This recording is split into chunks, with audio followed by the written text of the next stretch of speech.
ये रहा 1990 का दुबई, जहां चारों तरफ बस रेत ही रेत और मुसाफिर लोग ने अपना घर बसाया हुआ था।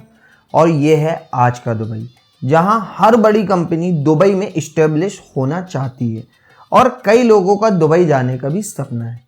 जहां दुबई की जीडीपी अगर हम देखें तो वो 116 बिलियन डॉलर चल रही है। अब बहुत ही कम टाइम में दुबई एक टूरिज्म प्लेस बन गया और एक रेत में बसा हुआ शहर आज इतना बड़ा बन गया कि वर्ल्ड की बड़ी बड़ी कंपनी इसमें आना चाह रही है। अब ये मैं स्टोरी आपको क्यों बता रहा हूँ। अब आपने अगर 1990 के टाइम पर ही दुबई में इन्वेस्ट कर दिया होता तो आज उसकी वैल्यू कितनी हो जाती, या फिर आपने दुबई में एक प्रॉपर्टी ले रखी होती तो आज आप करोड़पति बन जाते। लेकिन अब क्या, अब तो दुबई सिर्फ एक सपना रह गया है। अब आपने एक अपॉर्चुनिटी तो खो दी है, शायद नहीं, अभी भी एक ऐसा देश है जो दुबई से भी ज्यादा आगे बढ़ सकता है और वो अभी उतना ज्यादा ग्रो नहीं हुआ, लेकिन डेटा ये बोलता है कि काफी तेजी से वो देश आगे बढ़ सकता है। और तो और हम सभी के पास अभी फिर से ये अपॉर्चुनिटी है कि हम अभी उस देश में इन्वेस्ट करें ताकि हम तेजी से बढ़ सके।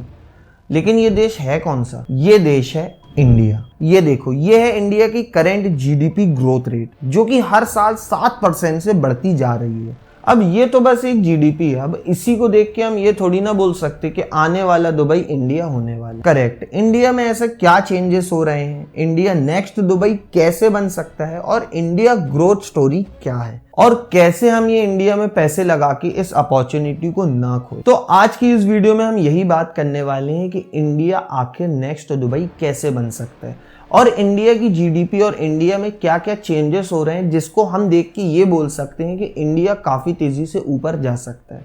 और एट दी एंड हम ये भी जानेंगे कि ओवरऑल इंडिया में अभी के टाइम में कितना मार्केट अप हो सकता है। सो वीडियो को एंड तक ज़रूर देखना ताकि आपको हर एक चीज़ की नॉलेज अच्छे से मिल सके। हे एवरीवन, अब बिना कोई टाइम वेस्ट किए सिर्फ इंडिया ग्रोथ स्टोरी में बात करते हैं।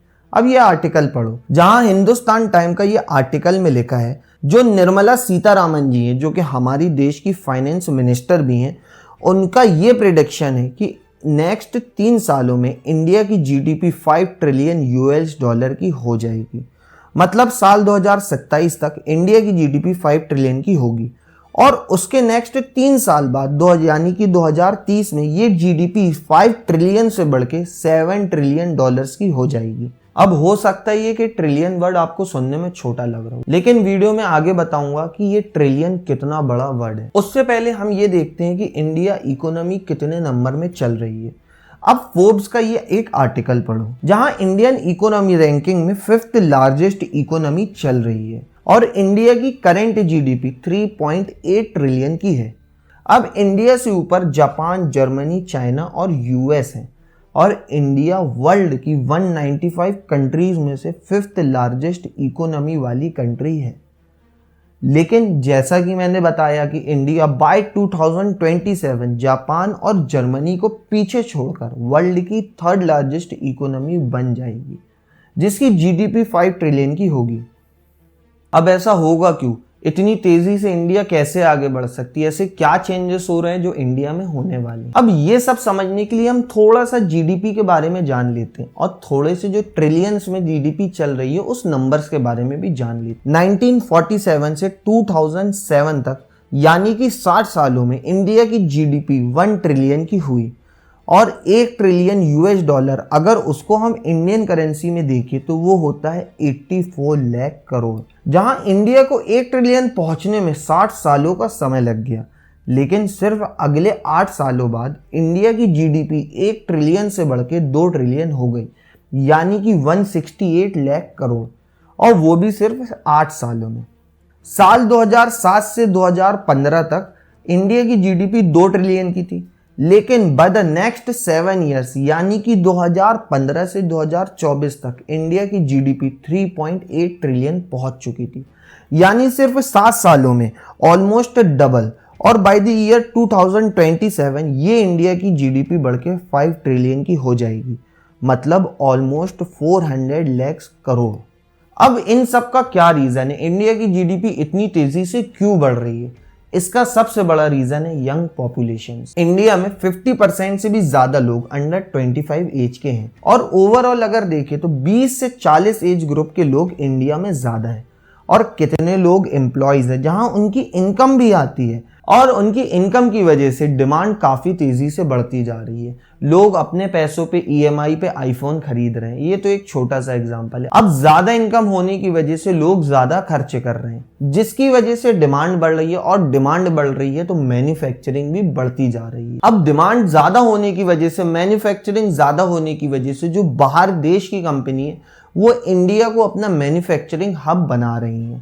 अब छोटा सा एग्जांपल बताता हूं कि पहले आईफोन कहीं और ही मैन्युफैक्चर होता था, लेकिन अभी हाल ही में आपने भी सुना होगा कि आईफोन ने अपनी मैन्युफैक्चरिंग इंडिया में भी चालू कर दी है। अब डिमांड ज्यादा होने की वजह से जो बाहर की कंपनी है वो इंडिया आ रही है, और ये सबसे जो हमारी एफडीआई है यानी कि फॉरेन डायरेक्ट इन्वेस्टमेंट, वो काफी तेजी से बढ़ रही है। अब ये इमेज देखो, जहां लास्ट 24 सालों में एफडीआई ने टोटल 1013.4 बिलियन की इन्वेस्टमेंट की है, और सबसे ज्यादा एफडीआई इन्वेस्टमेंट लास्ट 10 सालों में हुई है जो टोटल 689.88 बिलियन की हुई, जिसकी वजह से स्टॉक मार्केट बढ़ा और इंडियन स्टॉक मार्केट का टोटल कैपिटलाइजेशन भी बढ़ा। 463 लाख करोड़ का टोटल मार्केट कैपिटलाइजेशन है इंडियन स्टॉक मार्केट का, जो कि अगर हम ट्रिलियंस में देखें तो वो है कुछ 5.5 ट्रिलियंस का। और इससे जो एफआईआई है यानी कि फॉरेन इंस्टीट्यूशनल इन्वेस्टर्स, उन्होंने भी इंडिया में पैसा डालना स्टार्ट कर दिया।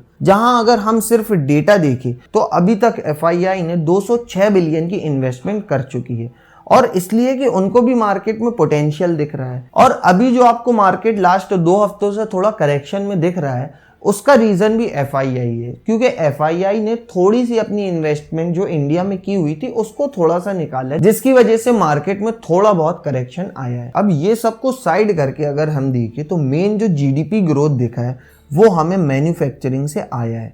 अब इंडिया का manufacturing market all over India में 5th लार्जेस्ट पोजीशन में है, जहां इंडिया का मैन्युफैक्चरिंग मार्केट अभी अप्रॉक्स 450 बिलियन का है, और एस्टिमेट ये है कि साल 2025 से 26 तक ये मार्केट 1 ट्रिलियन का होने वाला है। अब गवर्नमेंट ने एक और जगह काफी पैसा एलोकेट किया है, वो है हमारा इंफ्रास्ट्रक्चर में। अब हम डेटा देखें तो इंडिया ने बजट के टाइम में सिर्फ 11.11 लाख करोड़ रुपए अपना इंफ्रास्ट्रक्चर में लगाई है, जहां रोड में, एयरलाइंस में, रेलवे में और जितने ट्रांसपोर्टेशन रूट हैं वहां पर इंफ्रास्ट्रक्चर और फैसिलिटीज को बढ़ा दिया जाएगा। अब वो इसलिए कि देखो, देश का ट्रांसपोर्टेशन सिस्टम जितनी तेजी से बढ़ेगा उतनी तेजी से मैन्युफैक्चरिंग बढ़ेगी, क्योंकि ओवरऑल अगर हम देखें तो हमें इंपोर्ट या फिर एक्सपोर्ट करने में ट्रांसपोर्टेशन रूट की ही ज़रूरत पड़ेगी, जिस वजह से ज़्यादा पैसा इंफ्रास्ट्रक्चर में, ट्रांसपोर्टेशन में लगाया जा रहा है। अब ये सब सेक्टर्स तो थोड़े ऑफलाइन सेक्टर हुए, लेकिन एक ऐसा सेक्टर भी है जहां पे इंडिया काफ़ी तेज़ी से बूम कर रहा है, वो है डिजिटल सेक्टर। अब आज इंडिया में सब्जी वाले से लेकर 5 स्टार होटल्स तक में यूपीआई और नेट बैंकिंग अवेलेबल है, जहां लोग डिजिटली पैसे भेज रहे हैं, घर बैठे ई कॉमर्स वेबसाइट और स्विगी जोमेटो पर खाना मंगवा रहे हैं, सिर्फ एक क्लिक में पैसे ट्रांसफ़र कर रहे हैं, और डिजिटली काफ़ी तेज़ी से बढ़ रहे हैं। जहां 5G स्पीड चल रहा है, लोग ऑनलाइन प्लेटफॉर्म में ज़्यादा एक्टिव हो रहे हैं, ऑनलाइन ट्रांजैक्शन ज़्यादा तेज़ी से कर रहे हैं। अब हम देखें तो ये सबसे फाइनेंशियल सेक्टर भी काफ़ी तेज़ी से बढ़ रहा है, और ई कॉमर्स सेक्टर भी काफ़ी तेज़ी से ग्रो हो रहा है। अब लास्ट अगर हम सिर्फ 10 सालों का डेटा देखें तो ये फाइनेंशियल सेक्टर कितनी तेज़ी से बढ़ा है, जहाँ पे लोगों ने ऑनलाइन अपनी चीज़ें बढ़ाई हैं, जहाँ पे लोगों ने घर बैठे क्वारंटाइन के टाइम ज़्यादा से ज़्यादा खरीदी की है, ज़्यादा खाना खाया है, और तो और भर भर के इन्वेस्टमेंट स्टार्ट किए, जिस वजह से ये सब सेक्टर्स को भी काफ़ी तेज़ी से बूम मिला। और अजम्पशन ये है कि इंडिया का जो डिजिटल मार्केट है वो साल 2028 तक 1 ट्रिलियन का होने वाला है। अब इंडिया में जो काफ़ी इतने चेंजेस हुए, ये सब चेंजेस कोई पर्टिकुलर पॉलिटिकल पार्टी ने नहीं किए, बल्कि ये चेंजेस काफ़ी लंबे समय से हो रहे हैं। इंडिया की पॉपुलेशंस की वजह से, यंग पॉपुलेशंस की वजह से, इनकम और डिमांड ज़्यादा होने की वजह से ये सब चेंजेस आ रहे हैं, जिसकी वजह से ये अपॉर्चुनिटी को गवर्नमेंट जो है ग्रैब कर रही है, और इंडिया ये सब चीज़ों की वजह से काफ़ी तेज़ी से बढ़ रहा है। अब आप ये बताओ कि अगर आप फ्यूचर देख सकते तो आप कितने चेंजेस कर लेते अपनी लाइफ में। लेकिन अगर हम यहाँ पे देखें तो फ्यूचर देखने का एक तरीका है, वो है डेटा। और डेटा ये कहता है कि इंडिया काफ़ी तेज़ी से बढ़ रहा है, इंडिया ग्रोथ स्टोरी काफ़ी तेज़ी से हो रही है, जहाँ पे मैन्युफैक्चरिंग सेक्टर में, डिजिटल सेक्टर में, इंफ्रास्ट्रक्चर सेक्टर में और भी ऐसे न जाने कितने सेक्टर्स हैं जहाँ इंडिया काफ़ी तेज़ी से बढ़ता जा रहा है। और ये सबसे इंडिया की जीडीपी बढ़ रही है, जिसकी वजह से ऑल ओवर इंडिया बढ़ रहा है।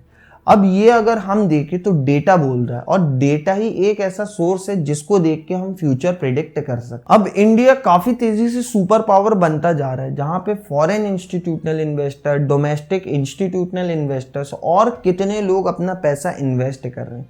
अब मैं आपको कोई पर्टिकुलर स्टॉक नहीं बता रहा हूँ, कोई पर्टिकुलर सेक्टर नहीं बता रहा हूँ, मैं आपको बोल रहा हूँ कि आप इंडिया में पैसा डालो और गारंटी आपके पैसे काफी तेजी से बढ़ेंगे। सो that's all in this video. अगर इस वीडियो में एक भी पार्ट अच्छा लगा हो तो इस वीडियो को लाइक जरूर कर देना। और अगर आप भी 18 से 40 साल वाले एज ग्रुप में आते हो और आपको नहीं पता कि आपको इन्वेस्टमेंट कहाँ करना है, तो स्क्रीन में आ रही ये वाली वीडियो को जरूर देखना। और अगर आप ऑलरेडी म्यूचुअल फंड्स में इन्वेस्ट कर रहे हो या फिर म्यूचुअल फंड में इन्वेस्ट करने की सोच रहे हो, तो उससे पहले इस वीडियो को जरूर देख लेना। So that's all in this video. Please drop a like if you find this video helpful and dislike it if there was any mistake.